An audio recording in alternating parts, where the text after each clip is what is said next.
ඉරහඳ තාරකාවල ගමන් මාර්ගය පවා වෙනස් කරන්න පුළුවන්. ඒ වගේම අපායේ දිව්‍ය ලෝකයේ තමන්ගේ අනසක පතුරවගෙන ඉන්න අසුරයන් කියන්නේ කවුද?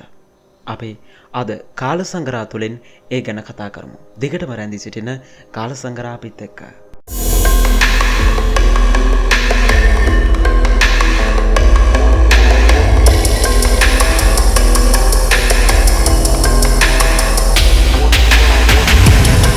අපිට වැඩි වශයෙන්ම මොන වගේ තැන්වලදීද අසුරයන් කියන වචනය මුණ ගැහෙන්නේ? එහෙම නැත්නම් අසුරයන් ගැන කතා කරනවා ඇහෙන්නේ?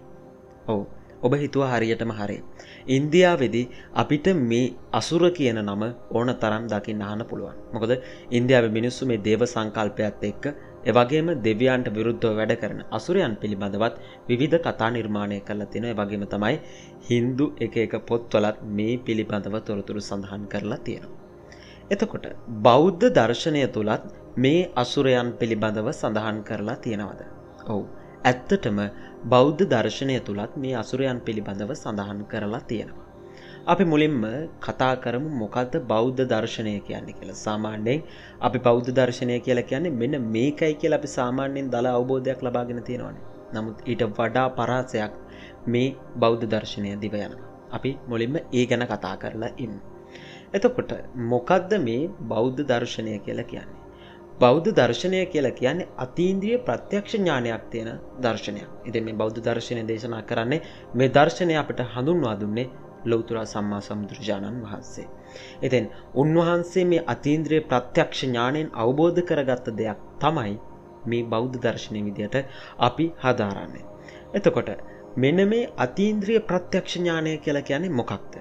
දැන් අපිට දෙයක් සාමාන්‍ය වශයෙන් අවබෝධ කරගන්න ඕන නම් එහෙම නැත්නම් මොකක් හරි දෙයක් අවබෝධ කරගන්න ඕන නම් ප්‍රශ්නයක් අවබෝධ කරගන්න ඕන නම් අපි ඒ දේ අවබෝධ කරගන්නේ අපේ කෙලෙස් සහිත සිතෙන්. ඒ කියන්නේ කෙලෙස් සහිත සිත කියන්නේ මොකක්ද කියලා මම මෙතන විස්තර කරන්න යන්නේ නැහැ. එතකොට මෙන්න මේ කෙලෙස් සහිත සිතින් අපි අහන දකින දේවල් ගොඩක් දුරට අපි දකින්නේ කෙලෙස් සහිත විදිහට. හැබැයි අතීන්ද්‍රිය ප්‍රත්‍යක්ෂ ඥානය කියලා කියන්නේ එහෙම සාමාන්‍ය සිතවිල්ලක්වත් දර්ශනයක්වත් නෙවෙයි. එතන තියෙනවා ඊට වඩා වෙනස් දෙයක්. ඒ කියන්නේ සාමාන්‍ය මනසින් දකින්න බැරි ගොඩක් දේවල් මේ අතීන්ද්‍රිය ප්‍රත්‍යක්ෂ ඥානයක් ලැබපු ඕනම පුජ්‍යලයකට දකින්න පුළුවන්. ඉතින් මේ කතාවට යන්න කලින් අපි සඳහන් කරන්න ඕන මේ කතාව සහ විද්‍යාව පටල ගන්න එපා කියන එක. ඒක අනිවාර්යයෙන්ම සඳහන් කරන්න ඕන කාරණාවක්. එහෙම කියන්නේ හේතුව මොකද්ද? විද්‍යාව හොයාගන්නේ සාමාන්‍ය මිනිස්සු. සාමාන්‍ය මිනිස්සයා කියලා කියන්නේ කෙලෙස් සහිත මිනිස්සයා. කෙලෙස් සහිත මිනිස්සයා ඔවුන්ට ගෝචර වෙන ඔවුන් කැමති දේවල් තමයි ඔවුන් අවබෝධ කරගන්නේ විද්‍යාව මගින්. ඉතින් විද්‍යාව අපි මේ කාරණේදී පොඩ්ඩක් පැත්තකින් තියමු. ඉතින් ඔයගොල්ලෝ විද්‍යාවත් එක්ක දෙයක් සංසන්දනය කර හොයන පුජ්‍යලයක් නම් චුට්ටකට අපි විද්‍යාව කියන වචනය පැත්තකින් තියමු. මොකද විද්‍යාවට එහා ගියපු විද්‍යාවක් අපේ ලෝකේ තියෙනවා. ඉතින් අපි දන්න විදියට අපි අදහන විදියට අපි අනුගමනය කරන විදියට ඒ තමයි බෞද්ධ දර්ශනය. ඉතින් මෙන්න මේ විද්‍යාව කියන එක අපි පොඩ්ඩක් පැත්තකින් තියලා මේ කාරණාවේදී විද්‍යාව අපි වැඩි හිතන්නේ මතන්නේ නැතුවෙමු කියලා මම නැවත වතාවක් ඔබට සිහිපත් කරනවා. මොකද බුදුහාමුදුරුවෝ බුදුදහමේ කියා දෙන්නේ මේ කෙලෙස් සහිත මනසෙන් අපි අවබෝධ කරගන්න දේවල් වලට වඩා අපි නොදන්නා දේවල් ගණනාවක්ම මේ බුදුදහමේ දර්ශනය ඇතුලේ ඕන තරම් හැංගිලා තියෙනවා. එතකොට දැන් අපි සාමාන්‍ය වශයෙන් අවබෝධ කරගමු මිනිස්සෙක්ගේ හිතට දෙයක් අවබෝධ වෙන්නේ කොහොමද කියලා. ධර්මයේ එක තැනක සඳහන් වෙනවා අති දූර කියලා. ඒ කියන්නේ මේ මිනිස්සෙක් දෙයක් අවබෝධ කරගන්න එක පිළිබඳව. අති දූර කියන්නේ මොකද්ද? එතකොට අපි මෙන්න මෙහෙම උත්තරයක් දෙන්න පුළුවන්.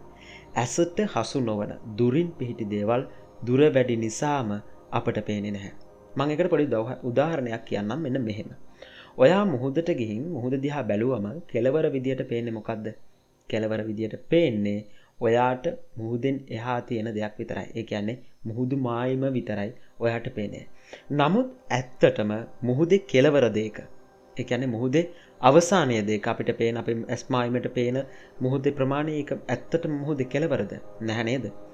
අපිට පේන්නේ එක්තරා සීමාවක් යනකම් විතරයි. එතනින් එහා ඈත වැඩි නිසාම අපිට පේන්නේ නැහැ. නමුත් අපිට එතනින් එහා කිසිවක් පේන්නේ නැහැ කියලා අපිට කියන්න පුළුවන්ද මුහුදේ මෙතනින් එහා පැත්තේ අපිට පේන සීමාවෙන් එහා පැත්තේ දෙයක් නැහැ කියලා කියන්න පුළුවන්ද? ඇත්තටම බැහැ නේද? ඔව්. ඉතින් මෙතනින් අවබෝධ කරගන්න පුළුවන් නේද? අපි විද්‍යාවෙන් දකින්නේ අපිට පේන සීමාවෙ විතරයි. නමුත් බුදුරජාණන් වහන්සේ ඊට එහා දෙයක් අවබෝධ කරගත්තා. ඊට එහා දෙයක් මිනිසුන්ට කියලා දුන්නා. ඒ වගේම තමයි අතිසම්පය. මොකද මේ අතිසම්පය කියලා කියන්නේ? බොහෝ ලං වූ දේද ඇතම් විට අපේ ඇසට ග්‍රහණය වෙන්නේ නැහැ. මොකද මේ කියන්නේ? බුදුහාමුදුරුවෝ අපිට මෙන්න මේ විදිහට බුදුහාමුදුරුවෝ දේශනා කරපු මේ අතිසම්පය කියන එකට අපිට උදාහරණයක් විදිහට කියන්න පුළුවන්. සරලම උදාහරණය මෙන්න මේ විදිහට කියන්න පුළුවන්. අපේ ළඟ තියෙනවා ඇස් පිහාටු. අපේ මුහුණේ තියෙනවා ඇස් පිහාටු. ඇස ළඟ ඒ වගේම ලාප තියෙනවා විවිධ අපි හිතමු කුරුලෑ හැදිලා තියෙනවා. ඒ වගේ දේවල් තියෙනවනේ නේ. නමුත් අපිට කියන්න පුළුවන් දේවා පේන්නේ නැහැ කියලා. ඇත්තට මේවා අපේ මුහුණේ නැහැ කියලා. අපේ ළඟ තියෙන දේවත් අපිට හරියට තාම පේන්නේ නැහැ. කොටිම කිව්වොත් අපේ මුහුණේ තියෙන ඇසිපියවත් අපිට දැකීමේ හැකියාවක් නැහැ. අපේ මුහුණේ තියෙන ලපයක්වත් අපිට කණ්ණාඩියක් නැතුව දැකීමේ හැකියාවක් නැහැ. එතකොට මං හිතන්නේ මේ උදාහරණ දෙකෙන් ඕගොල්ලොන්ට යම්කිසි තරමක දැනුමක් තියෙනවා නම් ඕගොල්ලොන්ට තේරුම් ගන්න පුළුවන් වෙන්න ඕන මේ දර්ශනයෙන් කියන්නේ මොකද්ද කියලා. අපේ මනස අපි විවෘත කරගන්නවා නම් සාමාන්‍ය මිනිස්සෙක් මේ ලෝකේ දකින සීමාවට එහා ගිය සීමාවක් අපිට දකින්න පුළුවන්. බුදුහාමුදුරුවෝ ඒක දැක්කා. මහා ප්‍රඥාවන්තකමට හිමිකම් කියපු බුදුරජාණන් වහන්සේ මෙන්න මේ අසුර ලෝකය පිළිබඳවත් දැක්කා. මේ සාමාන්‍ය මනුස්ස ලෝකයට එහා ගියපු අසුර ලෝකය පිළිබඳව බුදුරජාණන් වහන්සේ ධර්මයේ විවිධ තැන්වල දක්වලා තියෙනවා. බුදුරජාණන් වහන්සේ දේශනාවන් වල පිටසක්වල පිළිබඳව එහෙම නැත්නම් අපිට පැහැදිලිව අඳුරගන්න පුළුවන් පිටසක්වල ජීවීන් කියලා කියමුකෝ. පිටසක්වල ජීවීන් පිළිබඳව දේශනා තුළ සඳහන් කරලා තියෙනවා. දැන් පිටසක්වල ජීවීන් කියපු ගමන් ඕගොල්ලෝ හිතන්නේ පාර චිත්‍රපටිවල තියෙන ඒ වගේ පිටසක්වල ජීවීන් කියලා නෙවෙයි.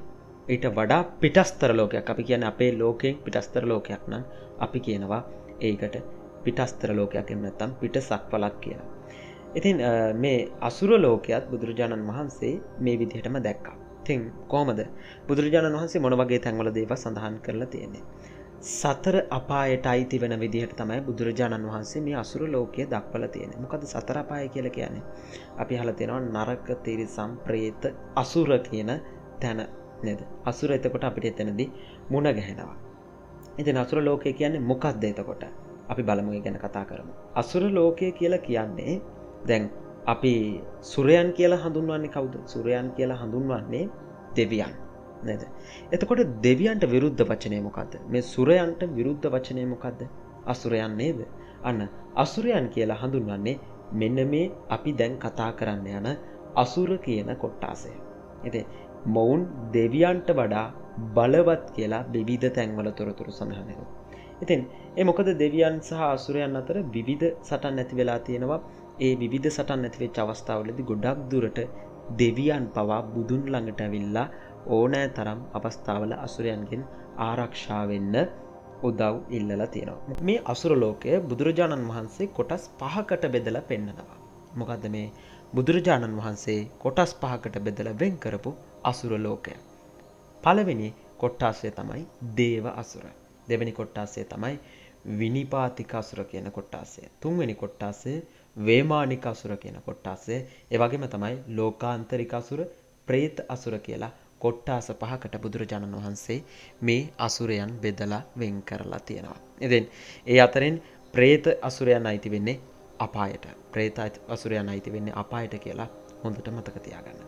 මේ අතරින් දෙවියන්ට සමානම බලයක් තියෙන දේව අසුරයන් කියන කොටාසයට දෙවියන්ට තරම්ම බලයක් නැතත් මොවුන්ට ඒ හා සමාන බලයක් තියෙනවා කියලා විශ්වාස කරනවා. අපි ඕන තරම් දැකලා තියෙනවා, කතා අහලා තියෙනවා මේ දෙවියන් සමග අසුරයන් යුද කෙරුවා කියන එක. ඉතින් අපිට ගොඩ කාලෙක ඉඳන් තිබ්බ ප්‍රශ්නයක් තමයි යම රජුරෝ කියන්නේ කවුද? යම රජුරෝ කියන්නේ දෙවියෙක්ද, പ്രേතයෙක්ද, මේ කවුද කියන එකනේ. මේකට උත්තරය තමයි යම රජුරෝ ඇත්තටම අසුර කොට්ටාසයට තමයි අයිති වෙන්නේ. ඒ විනීපාතික කියන අසුර කොට්ටාසයට තමයි යම රජුරුවත් යම රජුරුවන්ගේ සේවකයනොත් අයිති වෙන්නේ. නමුත් මේ අතරින් දේව කොට්ටාසයට අයිති වෙන විනීපාතික කියන අසුරයොත් නැතුවාම නොවේ. ඉතින් යම රජුරුවන්ගේ අතරත් ඉන්නවා දේව කොට්ටාසයටම අයිති වෙන විනිපාතික කියලා අසුරයින් කොට්ටාසයක්. ඉතින් මොකද්ද මේකට තියෙන උදාහරණ? අපි උදාහරණ විදියට කතා කරමු. ධර්මයේ සඳහන් වෙනවා මේ ප්‍රියංකර මාතු සහ උත්තර මාතු වගේ අසුරයන් පිළිබඳව. මොවුන් දෙවියන්ටම සමාන බලයක් තියෙන ඊටමත් ප්‍රබල අසුරයින් පිරිසක්. ඉතින් මොවුන් අයිති වෙන්නේ මෙන්න මේ අසුර ලෝකේ විනීපාතික කියන කොට්ටාසෙම දෙවියන්ට සමාන බලයක් තියෙන පිරිසක් කියලා සඳහන් කරන්න පුළුවන්. ඉතින් ලෝකාන්තරික අසුරයන් කියලා කියන්නේ ලෝකාන්තරික කියන නිරයට අපායට අයිති වෙන කොටසක්. මේ තොරතුරු අනුව කොටසක් දිව්‍ය ලෝකයටත් කොටසක් නිරයටත් අයිති වෙනවා. ඒ කියන්නේ කොටසක් දිව්‍ය ලෝකයේ ආධිපත්‍ය දරාගෙන ඉන්නවා, කොටසක් නිරයේ ආධිපත්‍ය දරාගෙන ඉන්නවා. ඉතින් සමහර බලවත් අසුරයන්ට තියෙන පවර්ස් එහෙම නැත්නම් බලයන් පිළිබඳව කතා කරුවොත් ඒ අසුරයන්ට ඉරහඳ තාරකාවල ගමන පවා වෙනස් කරන්න හැකියාවක් තියෙනවා. ඒ කියන්නේ ඉරහඳ තාරකා ගමන් කරන ආකාරය පවා වෙනස් කිරීමේ හැකියාවක් තියෙනවා කියලා තමයි සඳහන් වෙන්නේ. ඉතින් මම ආයෙ මතක් කරන්නම් විද්‍යාව සහ මේ කතාව පටල ගන්න යන්න එපා. එහෙම වුණොත් මේ වීඩියෝ එක ඔයාට පොඩ්ඩක් විතර ගැටලු සහගත වෙන්න පුළුවන්. ඉතින් මේ තාරකාවල සහ ඉරහඳ තාරකාවල ගමන වෙනස් කරන්න පුළුවන් කිව්වයින් පස්සේ ඉතින් අපිට යමුතුන් මේ කට්ටියට තියෙන පවර්ස් ගැන කතා කරන්න දෙයක් නැහැනේ. සමහර අයට දහවල් රාත්‍රිය කරන්න පුළුවන් කියලා සඳහන් වෙනවා. ඒ කියන්නේ මේ දවාලය එකපාරටම රාත්‍රිය කරන්න පුළුවන් කියලා සඳහන් වෙනවා. ඒ වගේම තමයි මොවුන්ගෙන් මේ තියෙන මේ පවර්ස් හැකියාවන්ගෙන් අපි ටිකක් කතා කරලා බලමු. ගංගා මුහුද ගොඩ ගල්වන්න පුළුවන් කියලා සඳහන් කරනවා. ඒ කියන්නේ හිතේ ගමන් ගඟක් ගොඩ ගල්වන්න පුළුවන්. ගොඩ ගලන විදියට ගඟක් ගලාගෙන යන සැඩ පහරක් විදියට ගලාගෙන යන තත්ත්වයට වෙනස් කරන්න පුළුවන්. මුහුදක් සුනාමියක් වෙන මට්ටමට වෙනස් කරන්න පුළුවන් කියලා සඳහන් වෙනවා. ඒ වගේම තමයි කඳු සමතලා කරන්න පුළුවන්. සමතලා බිම් බවට පත් කරන්න පුළුවන්. ඒ වගේම තමයි ඒකේ අනිත් පැත්ත සමතලා පොළව කඳු බවට පත් කරන්න පුළුවන් කියලා සඳහන් වෙනවා. ධර්මයේ වේරෝචන කියන නමින් හඳුන්වලා තියෙන්නේ රාහු අසුරයාට. ඉතින් වේරෝචන මේ පිළිබඳව මේ වීඩියෝ එකෙන් අපි කතා කරන්න යන්නේ නැහැ. මොකද වේරෝචන අසුරයා පිළිබඳව නැත්තම් මේ රාහු අසුරයා පිළිබඳව අපිට වෙනම වීඩියෝ එකකින් තමයි කතා කරන්න වෙන්නේ. හැබැයි මේ මාතෘකාව සාමාන්‍ය මාතෘකාවක් නෙවෙයි. ඊටමත් රසවත් මාතෘකාවක්. ඔයගොල්ලෝ කැමති නම් කමෙන්ට් කරගෙන යන්න. අපි වේරෝචන පිළිබඳවත් දවසක කතා කරමු.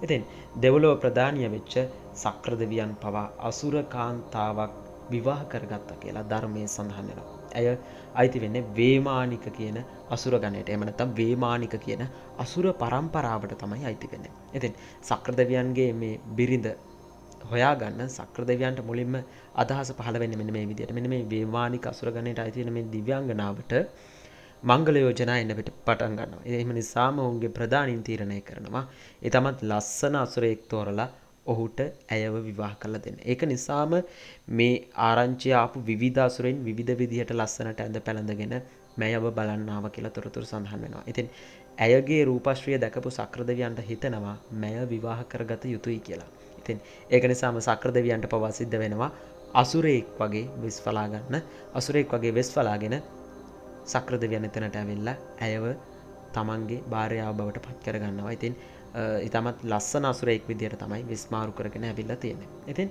ඔන්න ඔය විදියට තමයි යමරජ්ජුරුව පවා මේ අසුරයෙක් ඉදිරියේ තමන්ගේ සිත වෙනස් කරගත්ත. එහෙම නැත්නම් සක්‍ර දෙවියන් පවා අසුරයෙක් ඉදිරියේදී තමන්ගේ හිත චංචල කරගත් අවස්ථාවක් විදියට සඳහන් කරන්න පුළුවන්.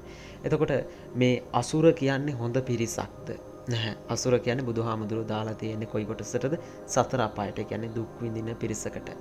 ඉතින් අපිට මේ වීඩියෝව වැඩි දුරක් ගෙනියන්න හැකියාවක් ලැබෙන්නේ නැහැ. මොකද මේ වීඩියෝ වැඩි දුර ගෙනියන්න ගොඩක් වෙලාවට යම් පිරිසකට මේ වීඩියෝ එක කම්මැලි වෙන්න පුළුවන් නිසා. ඉතින් අපි වෙනත් දවසක මේ වීඩියෝ එකේම තවත් කොටසක් අරගෙන අපි අසුරයන් පිළිබඳව කතා කරමු.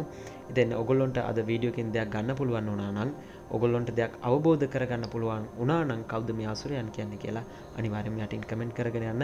ඒ වගේම තමයි අමතක නොකර subscribe කරගෙන ඔබගේ දායකත්වයක් ලබා දෙන්න. අපේ මේ වීඩියෝ එක හොඳයි නම් අනිවාර්යයෙන්ම like කරන්න. ඒ වගේම තමයි අපේ වීඩියෝ එකක් තාපු ගමන් ගෙන්නව ගන්න ඕන නම් අනිවාර්යයෙන්ම bell icon එක click කරගෙන යන්න. මේ හැම දෙයක්ම ඕගොල්ලෝ කැමති නම් විතරක් කරන්න. අනිවාර්යයෙන්ම අපි තවත් වීඩියෝ එකකින් මුණ ගැසෙමු. මෙතෙක් වෙලා රැඳී සිටපු ඕගොල්ලෝ සියලුම දෙනාට සුබ අනාගතයක්.